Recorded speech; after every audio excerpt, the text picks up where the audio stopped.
par un matin brumeux, Jacob remarqua quelque chose sous un banc de parc. C'était un faible cri. En s'approchant, il aperçut une petite fille nouveau-née enveloppée dans une couverture. Cet instant changea sa vie à jamais.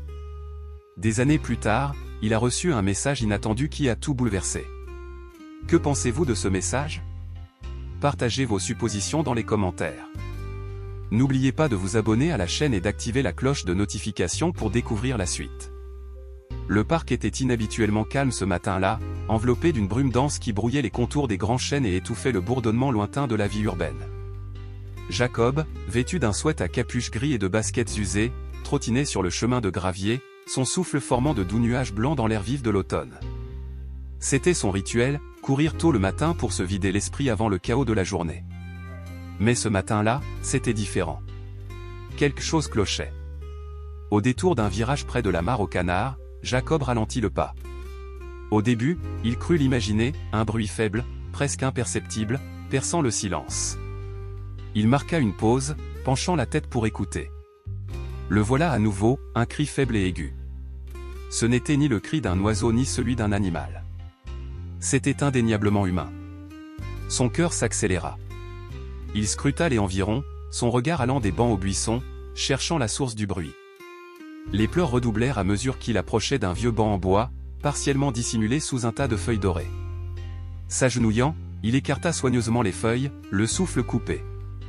Là, enveloppée dans une fine couverture en lambeaux, se tenait une petite fille nouveau-née. Ses petits poings s'agitaient faiblement dans l'air, et ses cris étaient rauques, comme si elle criait depuis des heures. Sa peau sombre était froide au toucher, et l'humidité du matin collait à son corps fragile. Les pensées de Jacob s'emballèrent. Qui laisserait un bébé ici? Depuis combien de temps était-elle restée seule dans le froid? Doucement, il la souleva et la serra contre sa poitrine. Ses cris s'atténuèrent légèrement, comme si elle ressentait la chaleur de son étreinte. « Tout va bien » murmura-t-il d'une voix tremblante. « Tu es en sécurité maintenant. » Jacob jeta un coup d'œil autour de lui, cherchant le moindre signe de présence, peut-être une mère en détresse, un sac, un mot, n'importe quoi qui pourrait expliquer comment le bébé avait atterri ici. Mais rien. Juste le silence du parc et le bruissement lointain des feuilles dans la brise. Celui qui l'avait abandonné était parti depuis longtemps. Il a sorti son téléphone d'une main et a tâtonné pour composer le 911. « J'ai trouvé un bébé », dit-il à l'opératrice d'une voix tremblante.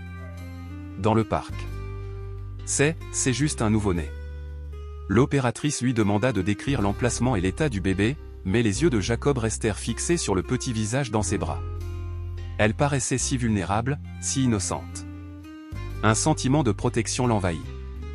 En attendant l'arrivée des autorités, Jacob ne parvenait pas à chasser les questions qui tourbillonnaient dans son esprit. Qui était-elle? Pourquoi avait-elle été abandonnée? Et quel désespoir ou quelle cruauté pouvait pousser quelqu'un à laisser un bébé seul dans le froid? Le faible bruit des sirènes interrompit ses pensées. Il se leva, tenant toujours le bébé contre lui, et se dirigea vers l'orée du parc où les gyrophares d'une ambulance apparurent à travers la brume. Mais alors même qu'il remettait le bébé aux ambulanciers et répondait aux questions de la police, Jacob était certain d'une chose, ce n'était pas la fin de l'histoire. Ce n'était que le début.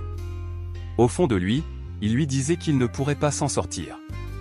Cette petite fille avait été abandonnée à la merci du monde et, pour des raisons qu'il ne pouvait encore expliquer, il ressentait une responsabilité impérieuse, assurer sa sécurité. Il ne savait pas que ce moment déclencherait une chaîne d'événements qui changerait à jamais le cours de sa vie. Dans les jours qui ont suivi ce matin fatidique, Jacob s'est retrouvé sous un feu des projecteurs inconnus et troublants. La petite fille, actuellement en convalescence à l'hôpital, avait déclenché une frénésie médiatique. Les médias ont présenté l'histoire comme un sauvetage héroïque, un homme du coin sauve un nouveau-né abandonné dans un parc. Les journalistes ont salué sa rapidité d'action et, l'espace d'un instant, Jacob est devenu un symbole de compassion. Des inconnus l'arrêtaient dans la rue pour lui serrer la main ou lui tapoter le dos, lui adressant de gentils mots d'admiration. Mais l'admiration peut être passagère, et la gentillesse est souvent assortie de conditions. Une fois la vague initiale d'éloges retombée, les questions ont commencé. Tout a commencé subtilement, remarques désobligeantes des voisins, pauses gênantes dans les conversations. Puis, la situation s'est aggravée. « Pourquoi étiez-vous au parc si tôt ?» avait demandé un policier pendant l'enquête, d'un ton sec. « Vous êtes sûr de ne pas connaître la mère ?» Une autre personne ou une femme âgée à l'épicerie s'est penchée vers moi, l'air conspirateur, et a murmuré, « C'est étrange, vous ne trouvez pas?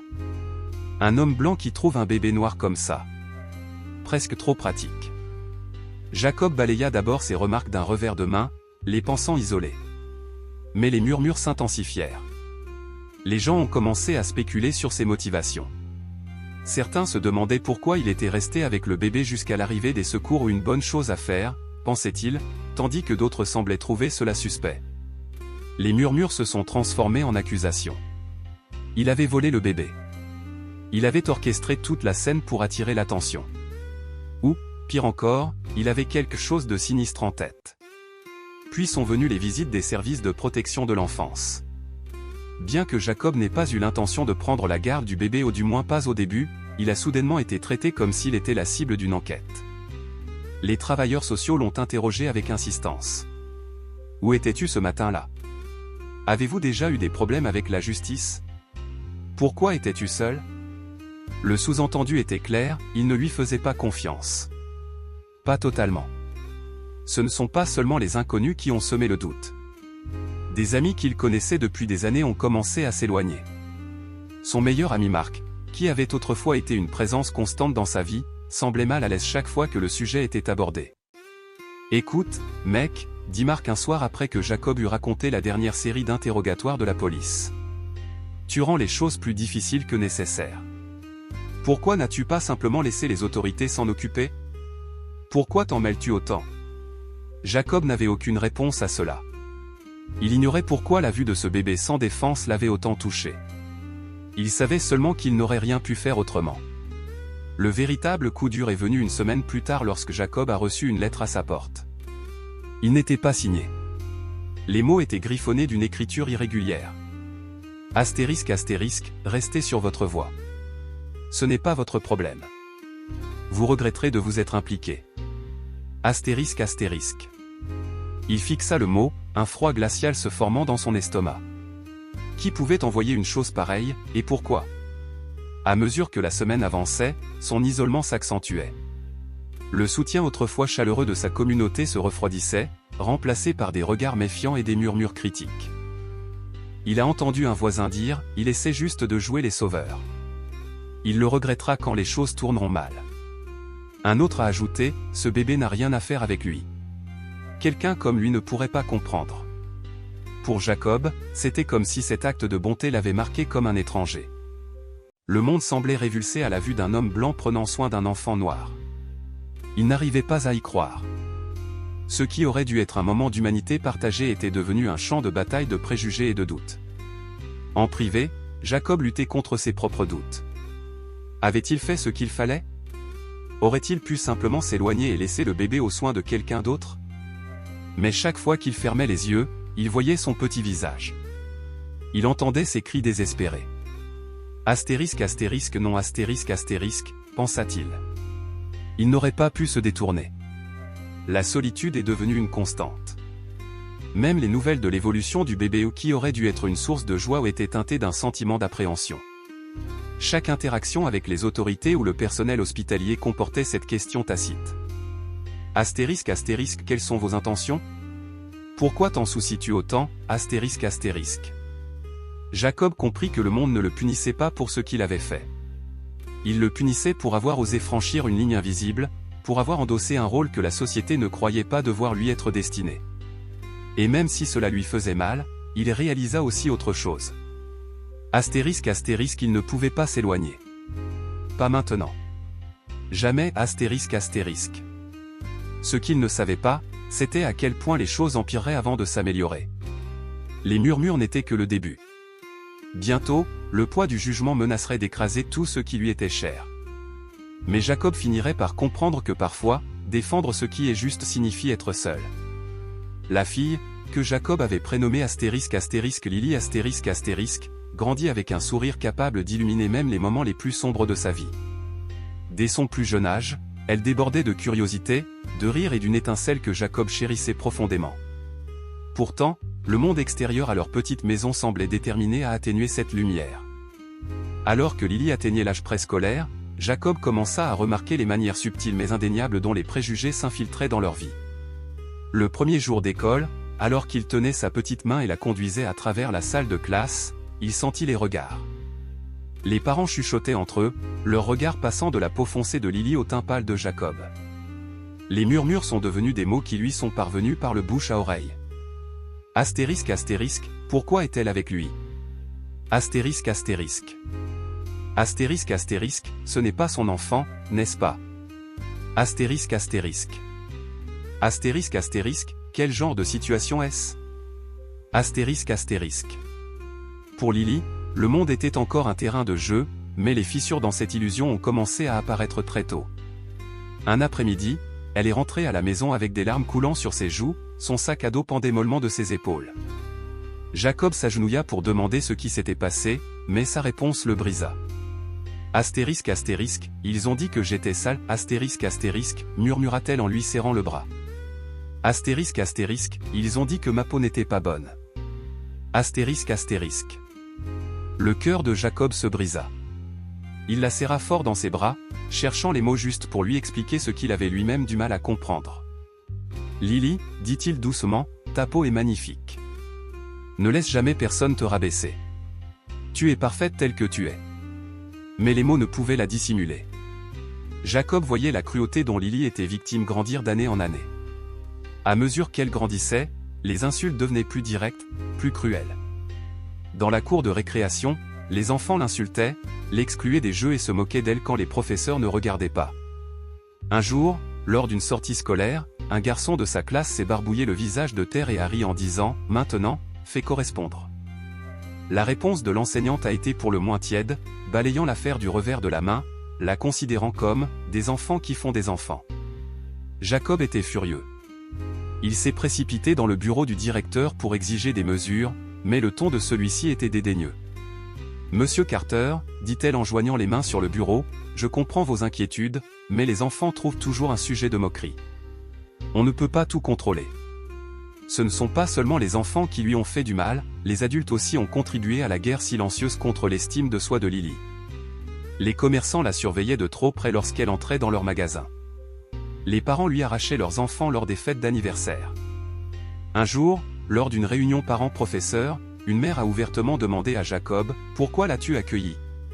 Tu devais te douter que ça arriverait. » Malgré les difficultés croissantes, Jacob a tout fait pour que Lily se sente aimée et valorisée. Il lui a lu des livres avec des héros qui lui ressemblaient, a organisé des événements communautaires célébrant ses origines et a rempli leur maison d'histoires de résilience et de fierté. Mais le monde extérieur restait implacable. À 10 ans, Lily avait développé une force discrète, un bouclier qu'elle portait pour détourner les flèches des préjugés.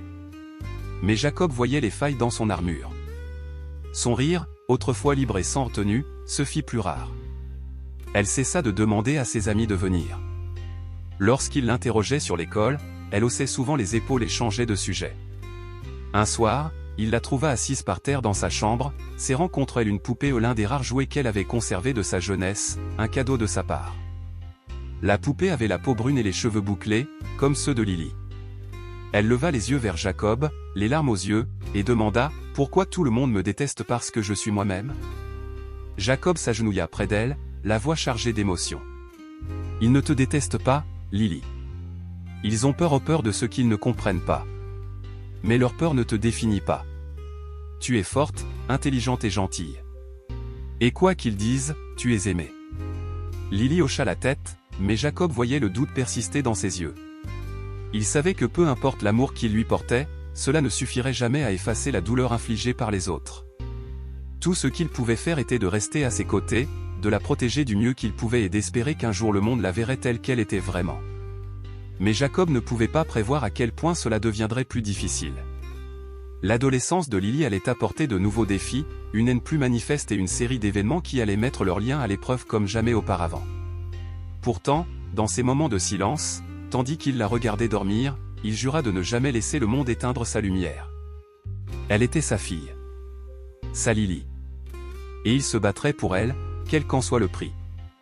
À l'âge de 13 ans, Lily commença à ressentir le poids inexorable du jugement du monde. Sa personnalité autrefois vibrante, pleine de curiosité et d'optimisme, s'était estompée. Elle se tenait avec une force tranquille, mais Jacob voyait bien les efforts qu'il lui fallait pour garder la tête haute chaque jour. Le harcèlement avait évolué. Il ne concernait plus seulement les enfants. Les adultes enseignants, commerçants, et même des inconnus y ajoutaient leurs contributions subtiles et acerbes, commentaires sarcastiques, regards persistants, conversations chuchotées qui cessaient dès que Jacob ou Lily entraient dans une pièce. C'était comme si le monde avait décidé collectivement de leur rappeler à chaque occasion qu'ils n'appartenaient pas à ce monde. Jacob a tout fait pour la protéger. Il a travaillé sans relâche pour créer un havre de paix chez lui. Leur petite maison est devenue un sanctuaire rempli de chaleur, de rire et d'amour inconditionnel. Il lui préparait ses plats préférés, veillait tard pour l'aider à faire ses devoirs et passait des heures à dénicher des livres et des films célébrant les femmes noires fortes. Il a même contacté des organisations locales qui soutenaient les familles interraciales, espérant trouver des alliés capables de comprendre leurs difficultés. Mais peu importe l'amour qu'ils mettaient dans leur foyer, le monde extérieur trouvait toujours un moyen de s'infiltrer. Un après-midi, Lily rentra à la maison avec une lèvre fendue et une déchirure sur sa veste. Le cœur de Jacob se serra lorsqu'il se précipita à ses côtés. « Que s'est-il passé » demanda-t-il, la voix empreinte d'inquiétude et de colère. Elle hésita, puis murmura, « Juste des gamins. Ils ont dit que je n'avais rien à faire ici. L'un d'eux m'a poussé dans les casiers. » Les poings de Jacob se serrèrent, mais il se força à rester calme pour elle. « As-tu dit à un professeur ?» Elle secoua la tête. « À quoi bon ? Il s'en fiche. » L'impuissance dans sa voix le frappa comme un coup de poing dans le ventre. Jacob aurait voulu faire irruption dans l'école et exiger des comptes, mais il savait par expérience comment cela se passerait. L'administration débiterait des platitudes creuses, pourrait être une légère réprimande, mais rien ne changerait. Il l'avait vu trop souvent. Au lieu de cela, il s'agenouilla devant elle et lui toucha doucement le menton, levant son regard pour le regarder. « Tu as ta place ici, dit-il fermement. Ne les laisse jamais te faire croire le contraire. Ils ont tort, Lily. Et je ferai tout ce que... Il faut s'assurer que vous êtes en sécurité. » Mais ces assurances ne pouvaient pas effacer la douleur. Ce soir-là, après que Lily fut couchée, Jacob resta assis seul dans le salon plongé dans la pénombre, fixant la faible lueur des lampadaires. Son esprit se remplissait de questions auxquelles il ne trouvait pas de réponse. Comment mener une bataille qui semble impossible à gagner ? Comment protéger quelqu'un d'une haine si profondément enracinée qu'elle s'infiltre dans tous les recoins de sa vie ? Le lendemain, Jacob décida d'affronter directement le directeur de l'école. Il entra dans le bureau, la mâchoire serrée, déterminé. « Ma fille a été agressée hier », commença-t-il d'une voix ferme mais posée. « Et je veux savoir ce que vous comptez faire. » Le directeur, un homme d'âge moyen à l'air neutre, fronça légèrement les sourcils. « Monsieur Carter, dit-il en joignant les mains. Je comprends vos inquiétudes, mais on ne peut pas toujours contrôler ce qui se passe entre élèves. » Ce n'est pas suffisant, a rétorqué Jacob. Ce n'est pas un incident isolé. Ma fille est prise pour cible depuis des années, et rien n'a changé. Je ne demande pas de la compassion, j'exige des mesures. L'expression du directeur se durcit. Nous allons y réfléchir, dit-il sèchement. Mais Jacob pouvait voir le rejet dans ses yeux. À son retour ce soir-là, Lily était assise à la table de la cuisine, ses devoirs étalés devant elle. Elle leva les yeux à son entrée, et pendant un instant, il vit une ombre de doute dans son regard. « Tu leur as parlé » demanda-t-elle doucement. « Je l'ai fait » répondit-il. « Et je ne m'arrêterai pas tant qu'ils ne prendront pas ça au sérieux. » Lily lui adressa un petit sourire fatigué, mais Jacob voyait bien à quel point le combat l'épuisait. Il savait qu'elle appréciait ses efforts, mais il savait aussi qu'il ne suffirait pas à effacer la douleur quotidienne qu'elle endurait. Au fil des mois, la détermination de Jacob à protéger Lily n'a fait que grandir. Il assistait à toutes les réunions scolaires, écrivait des lettres à l'administration et envisageait même de la transférer dans un autre district. Mais peu importe où ils allaient, les préjugés les suivaient. C'était un rappel douloureux que le problème ne venait pas seulement des individus qui lui avaient fait du mal, mais d'un système qui autorisait et même favorisait un tel comportement. Le point de rupture est survenu lors d'une réunion scolaire, lorsque Lily a été prise à partie par un professeur qui l'accusait de perturber le cours. L'accusation était sans fondement, mais l'humiliation était bien réelle. Lily sortit en courant de la salle, le visage ruisselant de larmes. Jacob, assis dans le public, la suivit. Dans le couloir, il la trouva appuyée contre un casier, sanglotant. Il la serra dans ses bras, le cœur serré à chaque frémissement de sa petite silhouette. « Ce n'est pas juste » s'étrangla-t-elle. « Pourquoi me déteste-t-il autant? Jacob n'avait aucune réponse. Tout ce qu'il pouvait faire, c'était la serrer dans ses bras et lui promettre, encore et encore, qu'il ne cesserait jamais de se battre pour elle. Mais au fond, il savait que leur combat était loin d'être terminé. La haine qu'il subissait ne les concernait pas seulement, elle reflétait une société réticente à affronter ses propres préjugés. Et même si Jacob voulait protéger Lily de la douleur, il comprenait que certains combats ne pouvaient être menés que par l'amour. Jacob avait compris depuis longtemps que les préjugés ne se résumaient pas à des insultes murmurées ou à des regards cruels. Ils étaient institutionnels, ancrés dans la structure même de la société. Mais il n'était pas préparé à la profondeur de cette vérité qui le blesserait lorsque le système lui-même se retournerait contre Lily. Tout a commencé de manière assez inoffensive, du moins c'est ce qu'il semblait. Un après-midi, Jacob reçut un appel de l'école de Lily. La voix à l'autre bout du fil, sèche et formelle, l'informait que Lily avait été impliquée dans un incident et qu'une réunion était nécessaire. La poitrine de Jacob se serra tandis qu'il écoutait. Ils refusèrent de donner des détails par téléphone, insistant sur le fait que la question serait abordée en personne. À son arrivée à l'école, il trouva Lily assise dans le bureau du directeur. Son visage était pâle, ses yeux emplis de peur. À côté d'elle était assis un officier en uniforme au visage sévère, dont la présence était d'une gravité inquiétante pour ce que Jacob avait supposé être une affaire d'école. « Que se passe-t-il » demanda Jacob d'une voix calme mais empreinte d'urgence. Le directeur, assis derrière son bureau, ajusta ses lunettes et s'éclaircit la gorge. « Monsieur Carter, Lily a été surprise en possession d'un téléphone volé. Un élève a signalé sa disparition et l'a retrouvée dans son sac à dos. » Jacob cligna des yeux, stupéfait. Il se tourna vers Lily. « Est-ce vrai ?» Lily secoua la tête avec véhémence, les larmes ruisselant sur son visage. « Je ne l'ai pas pris. Je ne sais pas comment il est arrivé là. » Elle dit la vérité, dit Jacob fermement en fusillant l'officier du regard. Il doit s'agir d'un malentendu. L'officier haussa les épaules, l'air impassible. On ne fait que suivre le protocole. Le vol est une affaire sérieuse. La voix de Jacob s'éleva. C'est une enfant. Tu la traites comme une criminelle, sans aucune preuve. Mais ces protestations sont tombées dans l'oreille d'un sourd. Malgré l'insistance de Lily selon laquelle elle n'avait aucune idée de la façon dont le téléphone s'était retrouvé dans son sac, l'école a maintenu sa décision d'impliquer les forces de l'ordre. Les supplications de Jacob pour enquêter davantage ou même pour envisager la possibilité que quelqu'un la piège ont été rejetées comme des explosions émotionnelles. L'expérience a traumatisé Lily. Bien qu'aucune plainte n'ait été déposée, le mal était fait. La nouvelle se répandit rapidement dans l'école. Lily fut accusée de vol. Les murmures et les regards en coin qu'elle avait autrefois subis se transformèrent en une hostilité ouverte. Ses camarades l'évitaient. Les professeurs la traitaient avec suspicion.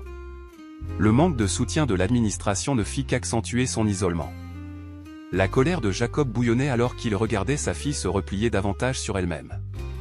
Il a décidé d'agir, il a déposé une plainte officielle contre l'école pour mauvaise gestion de la situation. Il a sollicité un avis juridique, déterminé à tenir l'établissement responsable de ces accusations infondées. Mais son combat pour la justice a révélé un niveau encore plus profond de préjugés systémiques. Le système judiciaire, tout comme l'école, semblait indifférent à l'équité. Ses plaintes se sont heurtées à la bureaucratie et à l'indifférence. Lorsqu'il a insisté pour savoir pourquoi l'école avait aggravé la situation, il s'est vu répondre par des excuses concernant le respect du règlement et la garantie de la sécurité du campus. C'était clair, la race de Lily jouait un rôle tacite dans leur supposition sur sa culpabilité. Plus Jacob se battait, plus il luttait. Le système a riposté. Les travailleurs sociaux ont commencé à visiter leur domicile officiellement pour vérifier le bien-être de Lily, mais avec une méfiance qui a retourné l'estomac de Jacob. Des questions qui auraient dû être de routine lui ont semblé intrusives et accusatrices. « Comment la disciplinez-vous » a demandé une assistante sociale, d'un ton implicite. « Vous sentez-vous capable de gérer un enfant de son milieu ?» La frustration de Jacob déborda. « Son passé, rétorqua-t-il. C'est une enfant, pas un dossier. Et oui, je suis tout à fait capable d'élever ma fille. Mais leur examen ne s'est pas arrêté là. Chaque aspect de leur vie était scruté à la loupe, des finances de Jacob à ses méthodes parentales. Même les détails les plus anodins étaient transformés en points de critique potentiels. cela ressemblait moins à une mesure de protection qu'à une tentative de justifier leur supposition. Pendant ce temps, Lily continuait d'éprouver des difficultés à l'école. Ses notes commençaient à baisser, non pas par manque de talent, mais parce que le stress et l'isolement constant l'empêchaient de se concentrer. Les professeurs qui autrefois louaient son potentiel semblaient désormais indifférents, voire, pire, ouvertement dédaigneux. Lorsque Jacob a soulevé ses préoccupations lors des réunions parents-professeurs, il a été accueilli par des haussements d'épaules polis et une condescendance à peine voilée. « Elle doit juste faire plus d'efforts », a déclaré un enseignant, comme si la baisse de performance de Lily était un échec personnel plutôt que le résultat d'un environnement qui refusait de la soutenir. Le tournant est survenu lorsque Jacob a découvert que Lily n'avait pas été retenue pour une place dans le programme d'art avancé, malgré son talent évident. L'art était l'un des rares exutoires qui lui apportait de la joie, un rare répit face au jugement implacable auquel elle était soumise. Lorsque Jacob lui a demandé pourquoi, la coordinatrice du programme lui a donné une vague explication, le nombre de places était limité et le processus de sélection était compétitif. Mais Jacob ne pouvait pas ignorer le fait que plusieurs étudiants moins talentueux ou des étudiants qui se trouvaient être blancs avaient été acceptés. C'était une petite injustice dans le grand schéma des choses, mais pour Jacob, ce fut la goutte d'eau qui fit déborder le vase. Il comprit que, malgré tous ses efforts, le système trouverait toujours le moyen de rabaisser Lily. Il ne suffisait pas de la protéger des individus, il devait affronter les institutions qui perpétuaient ces injustices. Mais alors qu'il regardait Lily, assise tranquillement à la table de la cuisine et dessinant dans son carnet, il ressentit une vague de résolution. Il la percevait peut-être comme un problème. Mais pour lui, elle était un chef-d'œuvre.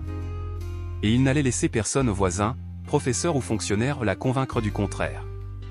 La bataille à venir serait longue et éprouvante. Mais Jacob était certain d'une chose. Il se battrait pour Lily de toutes ses forces. Car aucun système, aussi imparfait soit-il, ne pourrait éteindre l'amour qu'il ressentait pour sa fille, ni l'espoir qu'un jour le monde la verrait comme il la voyait. Jacob avait toujours cru en la force de la famille. Ses parents lui avaient inculqué un profond sens de la loyauté et de la communauté, des valeurs qu'il a conservées jusqu'à l'âge adulte. Alors, lorsqu'il a accueilli Lily, il s'attendait à ce que sa famille et ses amis soutiennent sa décision. Après tout, c'était un acte d'amour et d'humanité. Mais la réalité était loin de ce qu'il avait espéré. Tout a commencé subtilement, presque imperceptiblement. Peu après l'arrivée de Lily dans sa vie, sa sœur Emma, autrefois sa plus proche confidente, a commencé à éviter ses appels. Lorsqu'il parlait, son ton était distant. La camaraderie décontractée qu'il partageait autrefois a fait place à des phrases saccadées et à des silences gênés. « Tu es sûr de toi, Jake ?» demanda-t-elle un soir lors d'un rare appel téléphonique. Élever un enfant est déjà assez difficile, mais vu les circonstances, tu ne penses pas que tu es dépassé? Jacob se hérissa à cette insinuation mais se força à rester calme. Dans quelles circonstances, Emma? Tu sais ce que je veux dire, répondit-elle d'une voix plus basse. Il ne s'agit pas que de toi. Les gens vont parler. Et puis, elle n'est pas vraiment. Elle hésita, cherchant ses mots. Elle n'est pas comme nous. Cette conversation laissa Jacob perplexe, mais il la considéra comme un moment de doute isolé. Il se persuada qu'Emma avait simplement besoin de temps pour s'adapter. Mais à mesure que les semaines se transformaient en mois, sa distance grandissait. Les invitations aux réunions de famille cessèrent d'affluer. Lorsque Jacob finit par la confronter, la façade soigneusement entretenue d'Emma se brisa. « Je ne suis pas la seule, Jake, dit-elle d'un ton défensif. Papa et maman pensent aussi que tu as fait une erreur. Ils ne comprennent pas pourquoi tu t'engages dans une telle aventure. » Jacob était stupéfait. Ses parents avaient toujours été son roc, son soutien indéfectible. Mais maintenant, même eux semblaient remettre en question ses choix. Lorsqu'il a appelé sa mère pour en discuter, ses paroles étaient douces, mais profondément blessantes. « On s'inquiète juste pour toi, Jacob, dit-elle doucement. Tu as tellement de responsabilités. Et cette enfant, elle va devoir affronter des défis auxquels tu n'es peut-être pas préparé. Il serait peut-être préférable que quelqu'un d'autre, plus expérimenté, puisse l'élever. » Quelqu'un de plus expérimenté, répéta Jacob d'une voix plus forte. Ou quelqu'un qui lui ressemble? Le silence à l'autre bout du fil en disait long. Ses amitiés ne se portèrent pas mieux. Marc, son meilleur ami depuis l'université, ne venait plus à la maison. Quand Jacob insista enfin, Marc se tortilla, mal à l'aise, et murmura. « Ce n'est pas à cause de toi, mec. c'est juste que, les gens parlent. Ils se demandent pourquoi tu t'infliges tout ça. Ce n'est pas comme si elle était ta responsabilité. Jacob sentit le sol se fissurer sous ses pieds. Les personnes en qui il avait le plus confiance, celles dont il pensait qu'elles le soutiendraient quoi qu'il arrive, l'abandonnaient. Leur désapprobation subtile se transforma en évitement total, et bientôt Jacob et Lily se retrouvèrent de plus en plus isolés. Le coup de grâce fut porté lors d'un dîner de fête en famille. Jacob avait accepté à contre-cœur l'invitation de ses parents, espérant ainsi apaiser la tension qui s'était créée. Mais la tension dans la pièce était palpable dès leur arrivée avec Lily. La conversation cessa dès leur entrée, remplacée par des sourires forcés et des regards gênés. À un moment du repas, son père s'éclaircit la gorge et dit « Jacob, je pense qu'il faut qu'on parle d'avenir. As-tu réfléchi à ce qui serait le mieux pour Lily ? Peut-être trouver une famille qui… » Jacob posa sa fourchette d'un coup sec, la voix tremblante de colère. « Elle a une famille. Moi. » Jacob, sois raisonnable, continua son père d'un ton ferme. Ce n'est pas à propos de toi qu'il s'agit. C'est ce qui est le mieux pour elle. Elle a besoin de gens qui s'identifient à elle et qui comprennent sa culture. Elle a besoin d'amour, rétorqua Jacob, et elle l'a de moi. Un lourd silence s'abattit sur la pièce. Lily, assise tranquillement à côté de Jacob, baissa les yeux vers son assiette, ses petites mains agrippant le bord de la table. Elle ne dit pas un mot, mais Jacob lut la douleur dans ses yeux. Il se leva, sa chaise raclant bruyamment le sol. « Si tu ne peux pas l'accepter, alors tu ne m'acceptes pas. On est un tout. » Sans attendre de réponse, Jacob prit la main de Lily et sortit, laissant derrière lui les visages stupéfaits de sa famille. Cette nuit-là, alors qu'ils étaient assis ensemble sur le canapé, Jacob serra Lily fort dans ses bras. « Vous êtes ma famille, murmura-t-il. Quoi qu'on en dise, toi et moi, on est tous les deux dans le même bateau. » Mais le poids de leur isolement était indéniable. Les personnes sur lesquelles Jacob s'était autrefois appuyé avaient disparu aux leurs préjugés et leurs peurs exposées à la dure lumière de la réalité.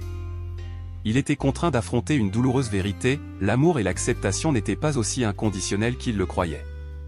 Pourtant, face à cette trahison, Jacob puisa sa force dans son lien avec Lily. Leurs expériences partagées, leur résilience mutuelle, devinrent les fondements d'une nouvelle famille. Une famille définie non par le sang ou la tradition, mais par le simple et indestructible acte de se choisir l'un l'autre chaque jour. Ils étaient des parias, certes. Mais ils étaient tous deux des parias. Et Jacob comprit que cela suffisait. Les années passèrent et, même si la vie n'avait pas été tendre avec Jacob et Lily, ils avaient trouvé un rythme.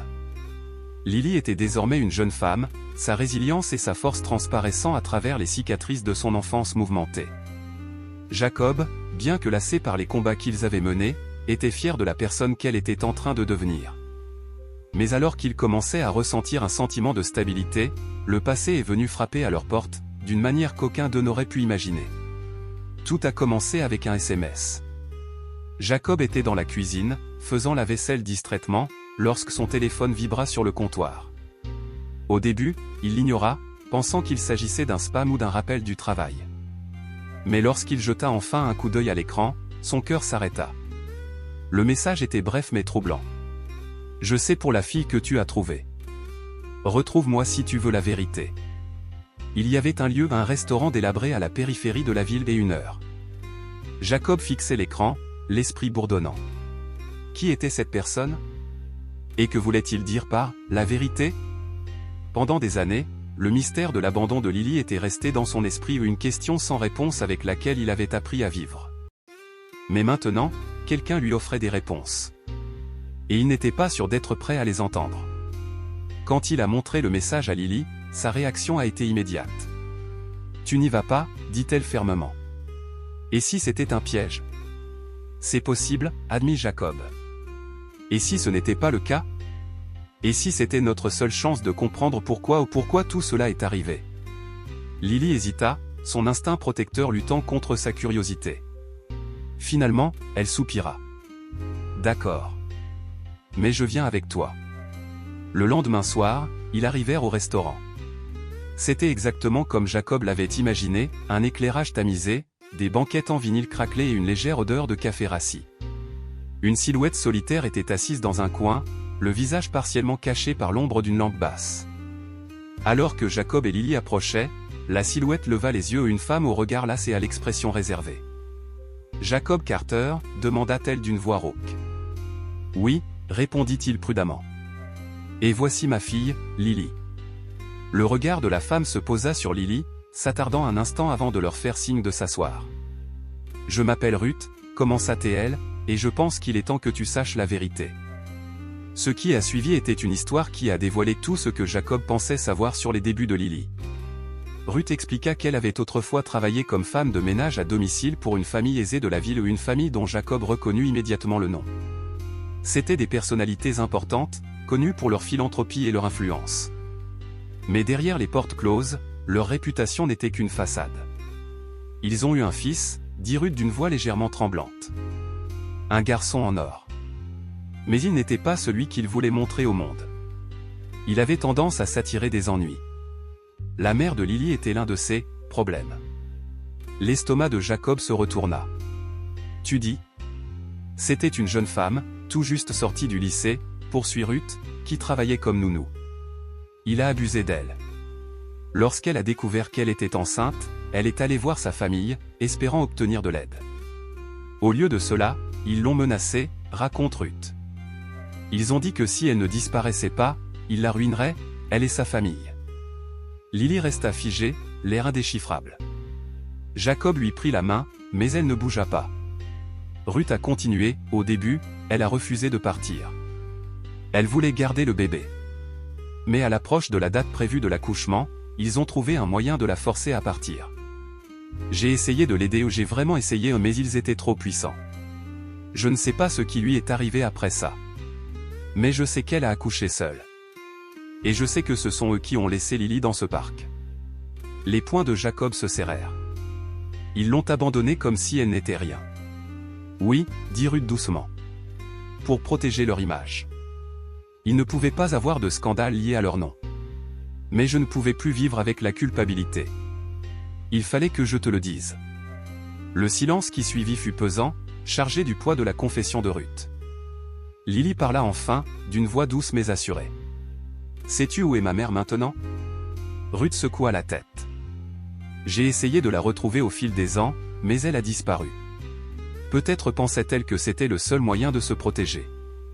Jacob ressentit une tempête d'émotions, de la rage face à la cruauté de la famille qui avait rejeté Lily, du chagrin pour la mère qui avait été forcée de vivre dans l'ombre et une détermination farouche à faire en sorte que Lily ne se sente plus jamais abandonnée. Lorsqu'ils quittèrent le restaurant, l'atmosphère entre Jacob et Lily était chargée de non-dits. Finalement, elle rompit le silence. « Tu la crois ?» demanda-t-elle. « Oui » dit Jacob sans hésiter. « Ça explique trop de choses. Mais ça ne change rien à qui tu es, Lily.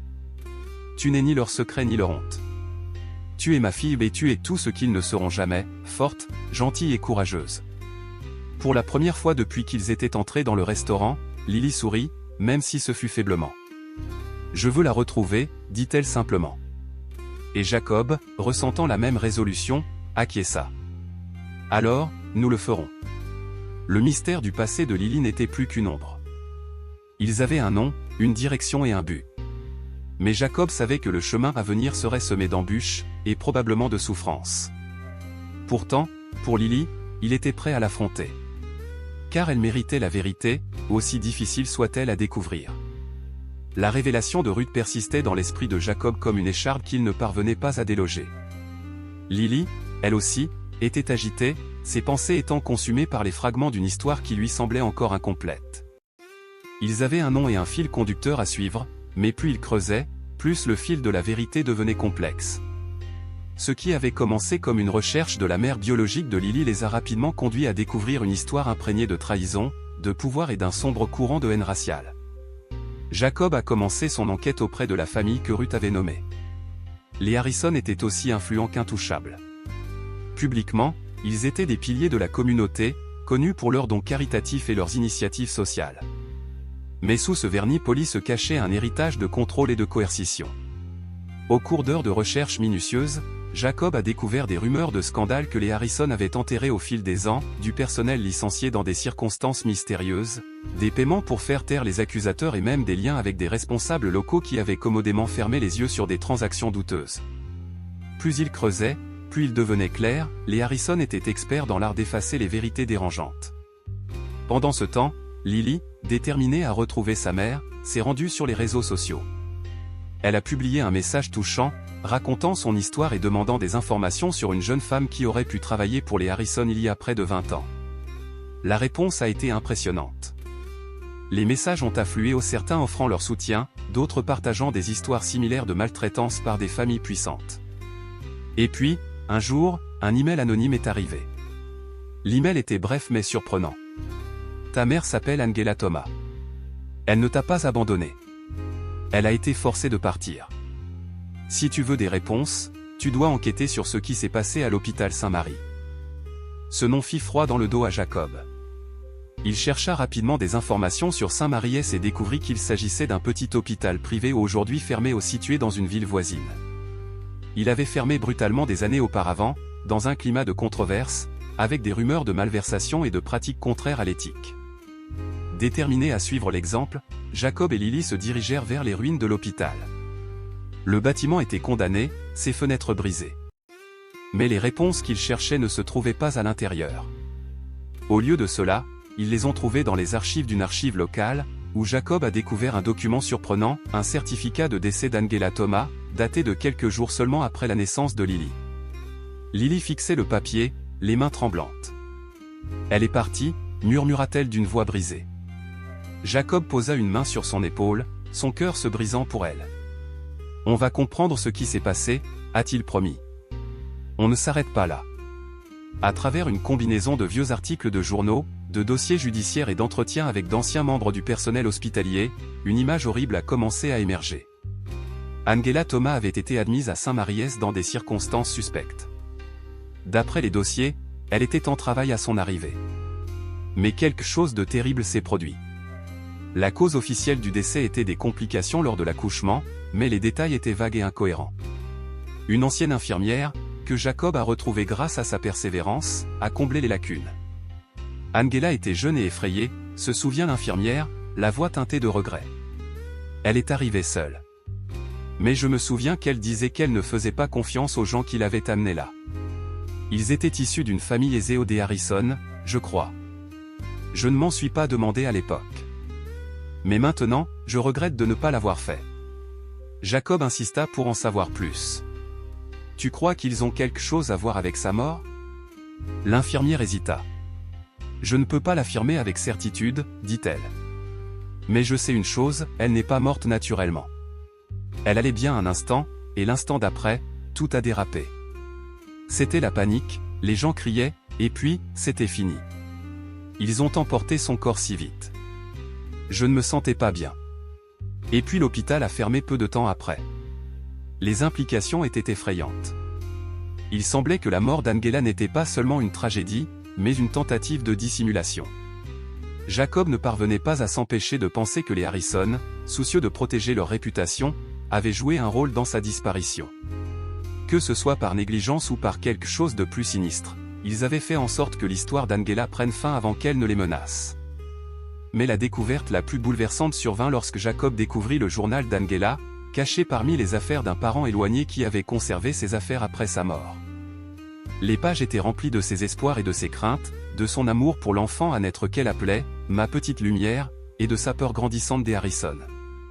Ils m'ont dit que j'étais un problème, on pouvait y lire « mon bébé gâcherait tout ». J'aurais voulu me battre, mais j'ai tellement peur. S'il m'arrive quelque chose, s'il vous plaît, faites savoir à ma fille qu'elle était aimée. Lily lut les mots en silence, les larmes ruisselant sur son visage. Jacob la regarda, impuissant, souhaitant pouvoir apaiser sa douleur. Elle ne m'a pas quitté, dit finalement Lily, la voix tremblante. Ils me l'ont enlevé. Jacob hocha la tête, la mâchoire serrée par la colère. Et ils vont en répondre. La vérité était bien plus complexe et bien plus sombre qu'il ne l'avait imaginé. Angela n'avait pas abandonné Lily par négligence ou par peur. Elle avait été victime d'un système qui valorisait le pouvoir sur l'humanité. Et sa mort était un rappel brutal du prix à payer pour s'y opposer. Pour Jacob et Lily, le voyage n'était pas terminé. La triste vérité avait éclaté au grand jour, mais il leur fallait maintenant décider quoi en faire. Pour Lily, il s'agissait de se réapproprier l'histoire de sa mère et d'honorer son héritage. pour Jacob, il s'agissait de justice non seulement pour Angela, mais pour la fille qu'elle avait aimée et pour laquelle elle s'était battue jusqu'à son dernier souffle. Le poids de la vérité pesait lourdement sur la poitrine de Jacob, l'étouffant. La mère de Lily, Angela, avait été trahie.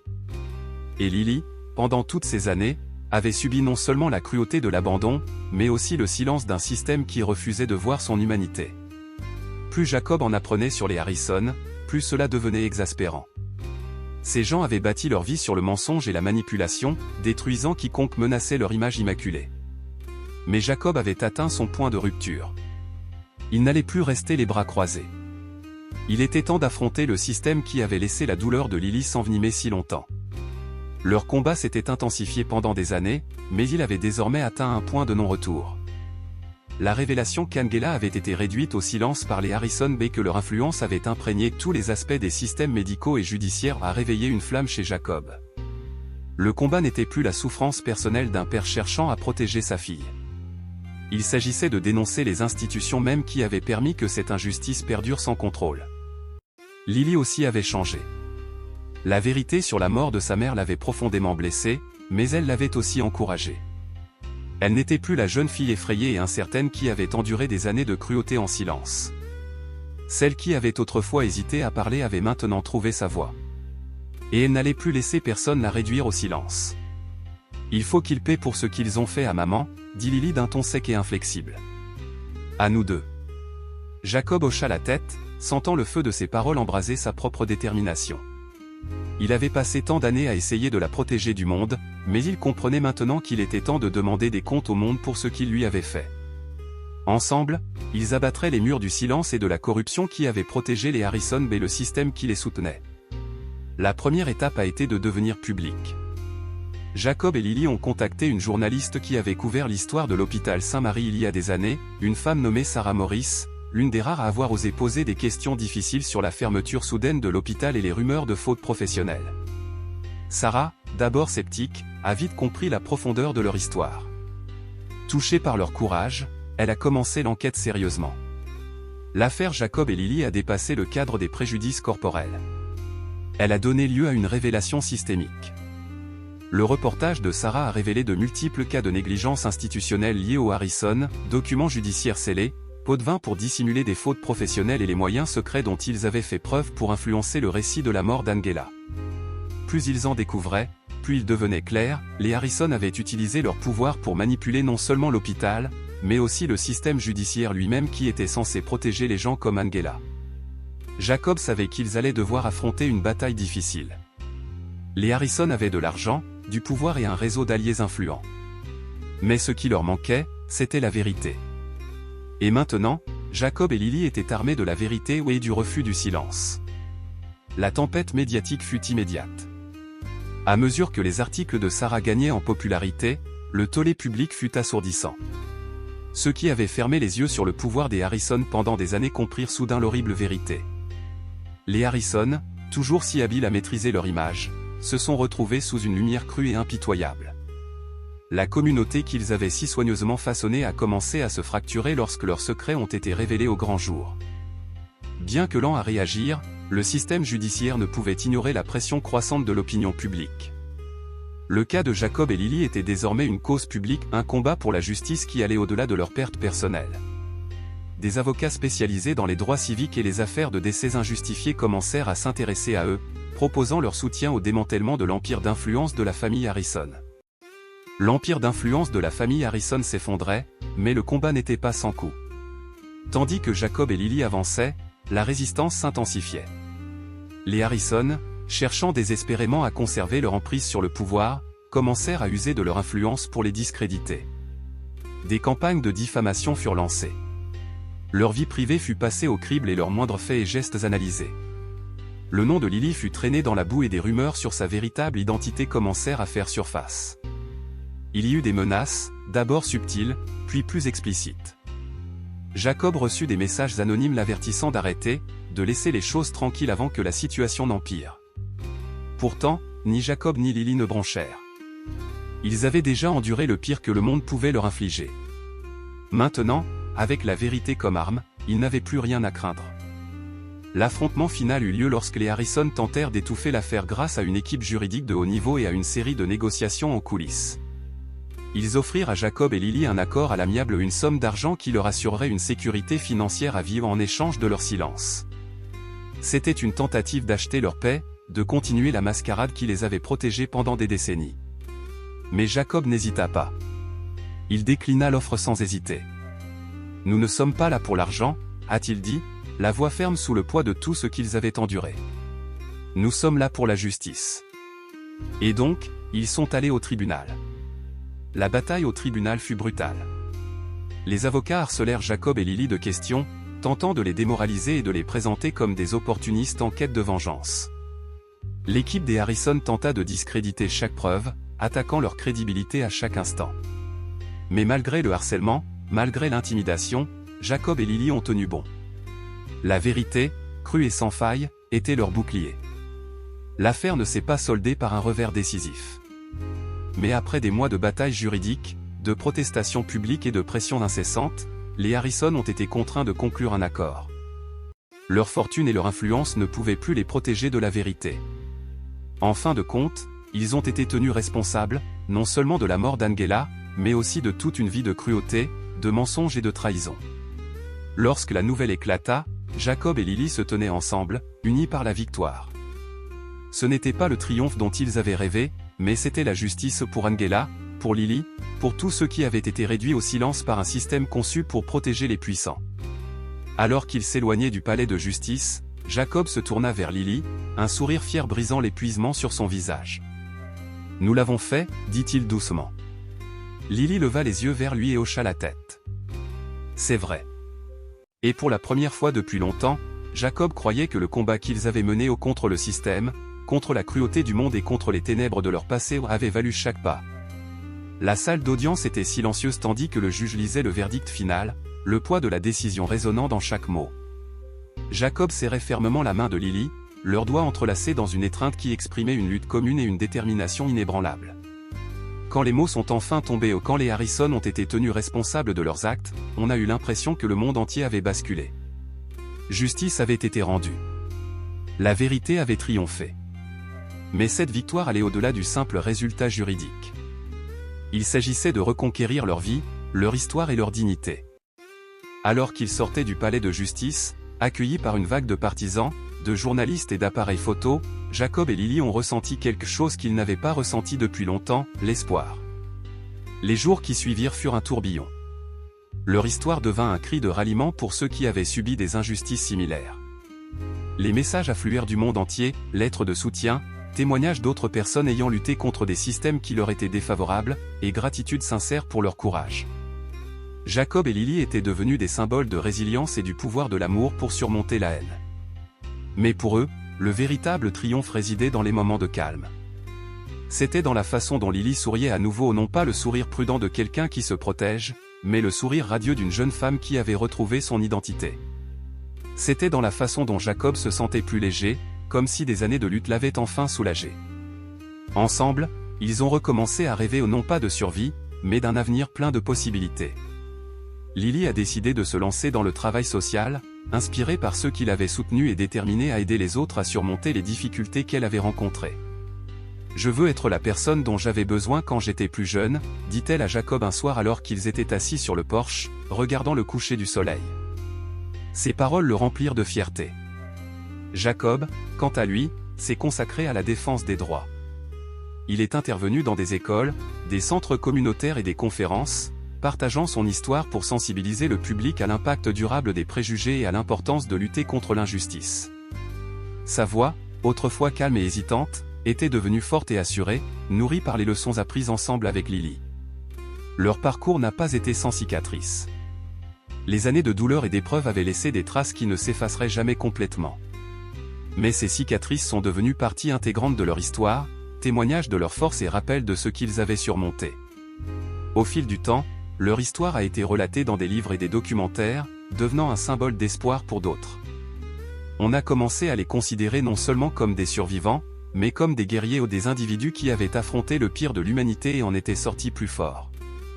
Alors qu'ils étaient sur scène un soir, lors d'un événement en hommage à leur combat, Jacob regarda la foule, le cœur rempli.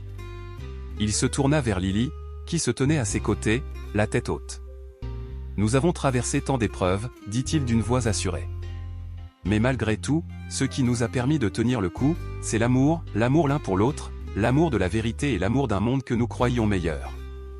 Et ce soir, ici avec ma fille, je sais que l'amour peut tout surmonter. » Le public a applaudi à tout rompre, mais pour Jacob et Lily, la véritable victoire résidait dans le fait de savoir que leur histoire avait fait la différence. Ils avaient affronté les ténèbres et émergé vers la lumière, prouvant que même face à la haine, l'humanité et l'amour pouvaient triompher. Qu'avez-vous pensé de cette histoire?